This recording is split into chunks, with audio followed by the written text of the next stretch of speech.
for us to broaden some of the discussions this afternoon. So there we go. We've got 5 there. We have 5. Yeah. Do we have an extra space identified for the 5th one? Yep. One quick point. There's obviously there were many things that were put on the board, and already the impressive thing is that people put their suggestions in the time frame format, which is it's absolutely fantastic, because what is going to mean from here is we're going to be able to take all of that back and feed that into the proposal. Michelle's going to talk about the shape of the proposal and how the process of the proposal when we've finished the group discussions.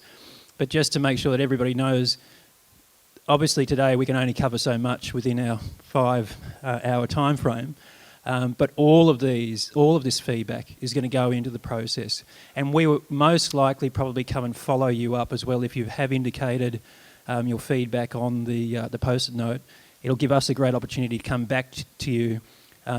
Potentially you have a really big hurdle that is needed to be overcome or to challenge the proposal. So we will come back to you and potentially ask you some more questions about shaping where it has it has to have a personalised tone. It has to come from the soul, from the heart. I pledge to do whatever with my life for the good of others. And it's not we all have to do the same thing. We're all not going to stop driving our cars. I mean, what's the point in pledging that? It's ridiculous for some people.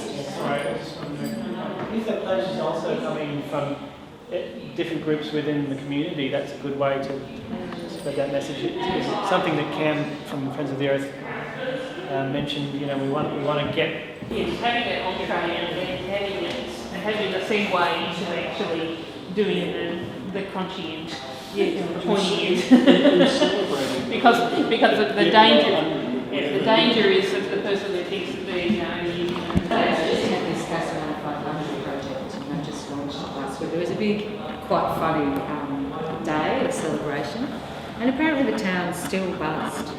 It's 10 days on, the town's still really charged. What next? It was the experiment was to see 500 households could pull their household emissions down by 30%. Yeah. And it's a really interesting project. They worked with CSIRO or something, but there was an agency involved, wasn't there? Central Victorian Greenhouse Alliance, funded by DSE. jury for it initiated. But what was interesting is, sorry, I'll be quick, but the celebration was really interesting, and it's what Giselle said. It was when you build the energy and the engagement, make sure there's something for people to transition into, so they don't just go, woo, and then there's nothing. I think that's one of the things for leaders, is to back up the leadership with a platform of multi-optional actions and initiatives. I just wanted to pick up on the point that you made before. I think that peer-to-peer kind of networking is going to be a very important element of the community leadership in Transition 10. And I actually think also that engaging with existing leaders and boosting climate literacy is a massive element of that. I just think that the climate literacy... I mean, the bewilderment of the population is that people are so confused. exactly. Peer-to-peer is sharing the case studies of what all parallel an organisation that's parallel with their own has done. So reaching a CEO of an organisation or a leader in an organisation, but saying this is what you could do. This is what a very similar organisation to yours has done or is doing. Yeah, well, there's also that you could also offer the temptation of demonstrate some leadership. Look what you could do. When I first read the transition handbook, it was just this real feeling of kind of hope that, wow, there's a bit of a way forward. And yeah, the whole climate change and peak oil can leave you in a bit of a dark space, and I think that empowerment or efficacy that, geez, maybe we can actually do this is a massive thing that we've got to update. Between all these personal benefits aside of whether we're educating people on climate change and peak oil, that's almost irrelevant. Now it's actually all about this, just building the networks and just doing stuff. So maybe that's a good point. Networks and just doing stuff. Action. It's about having fun. And then the next community along talks to them, and they build consensus between them, and then the next one. Eventually you've got a patchwork of communities at grassroots level who know what they want. And if the government doesn't give it to them, they'll do a number of things. First of all, they'll overturn the government of the day. But secondly, they've got a chance of overturning the system of government, because it's the system of government that's killing us. Not, it's not Rudd or Howard. So, well done. Okay. In our group, we talked about the sorts of things that were necessary. It started with voting Green, but then we thought that it was worth considering two scenarios. One is everything goes according to this plan. We persuade the government of the error of the existing system. They get on board, and and they go with the flow, and they treat it just like any other major project. Scenario 2 is rather different. The government just dig in, like they are right now, and they continue to dig in, and they actually just become part of the existing whole system of business and government that just wants to continue the way things are. A number of us thought that might be quite a likely scenario. And the question then is, does this strategy still work? Now, I think actually the method does.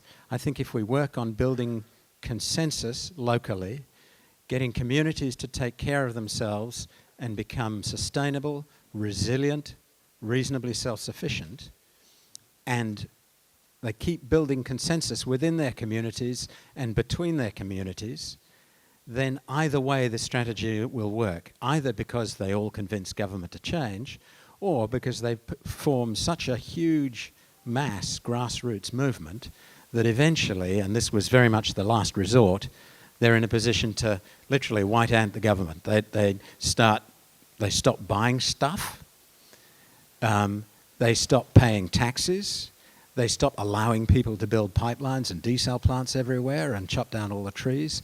In other words, the communities take charge. Either way, the strategy that this whole scheme puts forward of developing strength in communities and developing sustainability campaigns, transition towns and so on, and consensus, because what's killing us at the moment is adversarial systems of governance, and what we need is cooperative systems of governance.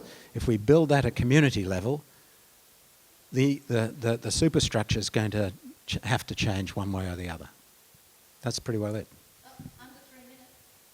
Well done. Thank you. Thanks, Steb, and thanks to the Political Change Group. Well done. I'd just like to point out that Giselle here is capturing some of the hurdles, because we think that actually we need to notice what those hurdles are in effort to be able to deal with them, because we all know that we face these hurdles all the time, and it's important that we look at them. Okay, the next group. Who would like to come up next? Yep. Should we take this one down? Do you have one to put up? And your group was? Infrastructure transition. Where should I stand? Cool. Big piece of paper for not many words. All right, I'm just going to do a run through of all the ideas we had and then summarise it into our 5 key themes. So we go broad and fast. Infrastructure transition, we really need to be thinking about systems, and it's really about urban development. Consider linking to Melbourne 2030 plan. We should consider that there's already high public transport availability.